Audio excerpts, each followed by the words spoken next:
Hey everyone, welcome back to the channel. Adam here with Indie Farm Life. I want to share with you guys a gate and gate post design that alleviates the headaches of having to be overly precise with setting the height of your gate post.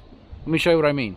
So that post there is a 6x6, half-inch thick, 12-foot tall steel post. And it has angle iron going off in two different directions to help provide lateral stability. So when you think about the weight of that post and setting the height to be within a half an inch of this post, that can be a little tricky. And obviously, before you pour concrete, you can run a string line or a laser level and ensure that they're lined up at the top. But what if they settle as they're curing, or the ground underneath it's a little bit soft? You don't have a situation where your gates aren't hung at the same height. What I'm talking about with regard to these posts assumes that your hinges are fixed to your posts. I realize that many manufacturers out there might have adjustments in their hinges to allow upward or downward movement of the gate itself. However, if you're fabricating something yourself, do what we did and save yourself headaches and don't affix the hinges to the posts themselves. Let me show you our setup in a little bit more detail. So what we opted to do was weld one side of the hinge to the gate itself and the other to a steel plate.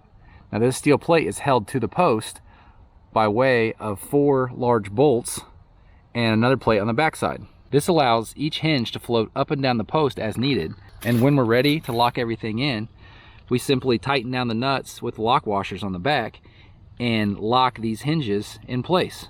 Now, in the event that a post were to ever settle, and these aren't going to settle, they have 3 yards of concrete around each one of them, we have the option of raising or lowering a gate. Or if we get different gates altogether that require altogether different hinges, we can simply unbolt the plate and this set of hinges is gone. We can then throw a new set of plates and hinges on to the posts, and so our posts are kind of future-proof in that regard.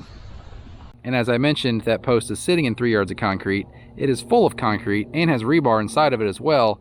I would think that this post is going to outlive all of us, and it being adaptable is crucial.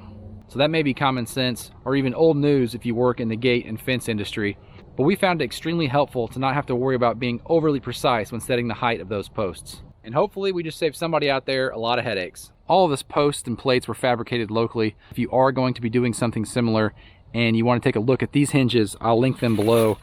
They of course came from Amazon, where most things out here do. But they separate right here. You can kind of see the grease sticking out. So this just lifts off of this bottom pin, and there's a grease zerk down here at the bottom. The hinges are pretty nice, and it takes little to no effort to move these gates, which I believe are about 350 pounds each. Also, if you are getting ready to set posts and want more information on how we did our posts, I'll link that video at the end of this one. If you're new here, please hit that subscribe button and come back and see me sometime. And I'll see you guys on the next video.